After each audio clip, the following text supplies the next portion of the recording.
Si j'ai décidé de vous raconter cette histoire, c'est que j'espère pouvoir prévenir un maximum de gens, pour que personne ne se retrouve dans la même situation que moi. Les créatures que j'ai rencontrées ce soir-là sont dangereuses, et j'ai eu de la chance de m'en sortir sans trop de blessures. Mais si vous ne suivez pas mes indications, vous n'aurez peut-être pas autant de chance que moi. C'était un samedi soir comme les autres. J'étais assise dans mon salon devant la télé, à profiter d'un bon verre de vin quand j'ai entendu frapper à la porte. Je n'attendais personne, mais c'est vrai que quelquefois, quand il était un peu saoul, le voisin de la maison d'à côté se trompait de porte et venait toquer à la mienne. Et vu comme il frappait aujourd'hui, il avait dû passer une soirée bien arrosée. Je dois avouer que j'étais un peu agacée, mais je savais que si je n'allais pas répondre, il allait rester là pendant un bon moment.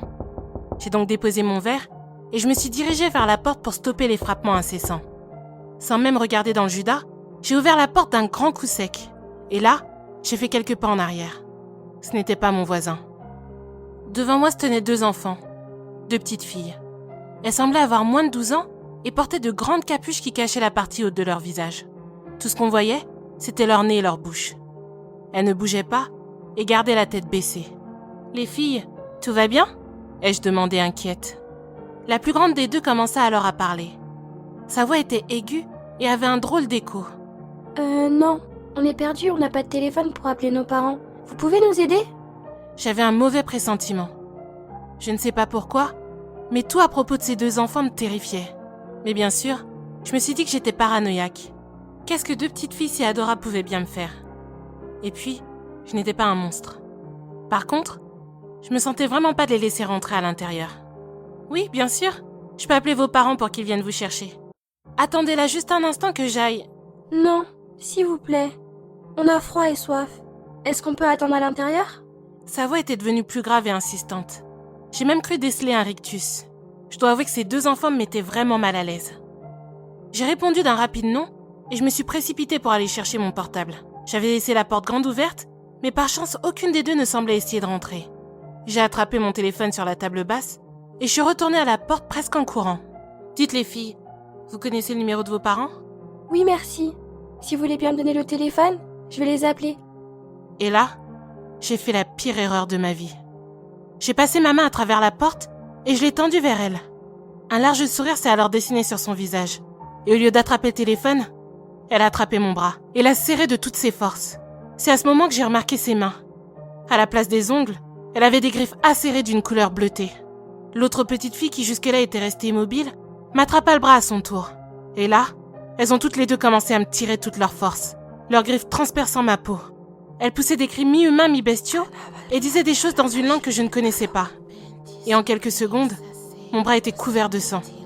La douleur était atroce, mais ce que j'ai vu ensuite m'a tellement glacé le sang que mon bras était le dernier de mes soucis. Pendant qu'elles essayaient de me tirer à l'extérieur, leur capuche était tombée. Et maintenant, tout ce que je voyais, c'était leurs yeux. Ils étaient noirs. Pas seulement la pupille, mais l'intégralité de leurs yeux. Ils étaient brillants et perçants et reflétaient parfaitement tout ce qu'il y avait autour d'eux. Je n'avais plus de souffle, ni même de force pour continuer à m'accrocher à l'encadrement de la porte. Elles avaient une force surhumaine et n'avaient pas vraiment l'air d'être fatiguées de cette bataille. J'allais baisser les bras, lâcher prise et les laisser déchiqueter mon corps. Mais tout à coup, une voiture qui passait par là s'est arrêtée. Le conducteur en est sorti et a alors crié. Surprise, elles m'ont toutes les 2 lâchée.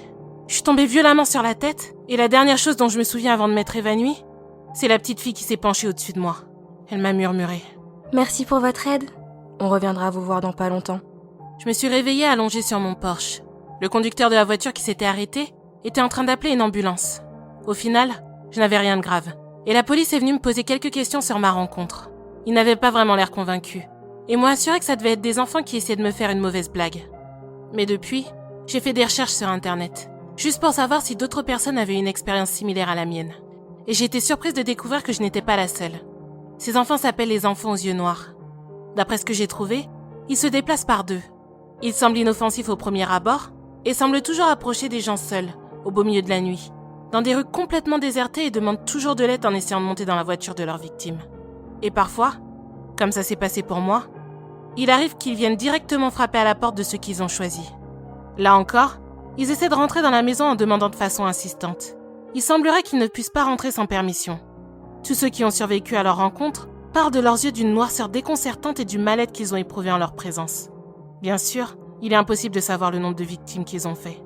Mais juste au cas où, voici quelques conseils pour ne pas vous faire avoir. Si un ou plusieurs enfants vous approchent alors que vous êtes seul dans la rue, fuyez. Si vous êtes en voiture et que l'un d'entre eux essaie de vous faire les emmener quelque part, ne les laissez pas monter. Et enfin, si vous vous trouvez seul chez vous le soir et que vous entendez frapper, ne leur ouvrez pas.